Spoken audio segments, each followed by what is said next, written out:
આજે વિશ્વ પર્યાવરણ દિવસ છે 5મી જૂન, એટલે દરેક વર્ષે 5મી જૂનના દિવસે વિશ્વ પર્યાવરણ દિવસ ઉજવવામાં આવતો હોય છે. એમાં દરેક વર્ષે અલગ અલગ થીમ રાખવામાં આવતી. થીમ મતલબ કે એક પ્રકારે એજન્ડા કહી શકો તમે. કોઈ પણ આપણે કામ કરવાનું નક્કી કરીએ તો એ કામ એ ઉદ્દેશથી કરશું, એ ઉદ્દેશ તમે કહી શકો.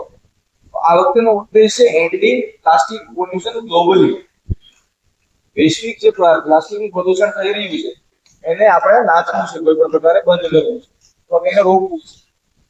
હવે આપણને ખ્યાલ છે કે આપણે ડે ટુ ડે દરરોજની જીવનની લાઈફમાં આપણે પ્લાસ્ટિકનો ઉપયોગ એટલો સહજ થઈ ગયો છે કે આપણને ખબર પણ નથી હોતી કે આમાં કેટલું હોય છે. જેમ કે આપણે ખુરશીઓથી લઈને પાણીની બોટલોથી લઈને ઘરથી અમુક આર્ટિકલ્સ કટલેરી આઇટમ્સ દરેક વસ્તુ પ્લાસ્ટિક મળતી હોય છે. અને આપણા રોજિંદા જીવનમાં વ્યવહારુ રીતે ઉપયોગ શરૂ થઈ ગયો છે કે ક્યાં ને ક્યાં આપણને નુકસાન કરી રહી છે એ આપણને ખ્યાલ આવતો નથી.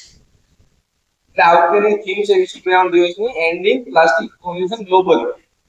હવે હું ને તમે એનો ઉપયોગ બંધ કરશું ત્યારે સરકારના પ્રતિબંધો છે, સરકારના નિયમો છે, નીતિઓ છે, એ એના ઇમ્પ્લિમેન્ટેશન એનો જાળવણી થઈ શકશે.